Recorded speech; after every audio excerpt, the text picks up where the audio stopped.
They watched the little squirrel as he tapped the walnut shell with his knuckles. He cocked his head to one side, listening intently. Then suddenly he threw the nut over his shoulder into a large hole in the floor. "Hey, Mummy!" shouted Veruca Salt suddenly. "I've decided I want a squirrel. Get me one of those squirrels." "Don't be silly, sweetheart," said Mrs. Salt. "These all belong to Mr. Wonka." "I don't care about that," shouted Veruca. "I want one. All I've got at home is 2 dogs and 4 cats and 6 bunny rabbits and 2 parakeets and 3 canaries and a green parrot and a turtle and a bowl of goldfish and a cage of white mice and a silly old hamster. I want a squirrel."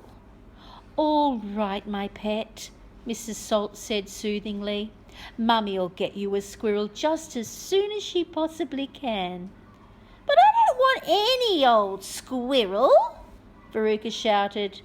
"I want a trained squirrel." At this point, Mr. Salt, Veruca's father, stepped forward. "Very well, Wonka," he said importantly, taking out a wallet full of money. "How much do you want for one of these squirrels? Name your price." "They're not for sale," Mr. Wonka answered. "She can't have one." "Who says I can't?" shouted Veruca. "I'm going in to get myself one this very minute." "Don't," said Mr. Wonka quickly, but he was too late. The girl had already thrown open the door and rushed in. The moment she entered the room, 100 squirrels stopped what they were doing and turned their heads and stared at her with small black beady eyes. Veruca Salt stopped also and stared back at them. Then her gaze fell upon a pretty little squirrel sitting nearest to her at the end of the table.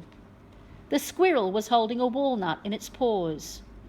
"All right," Veruca said. "I'll have you."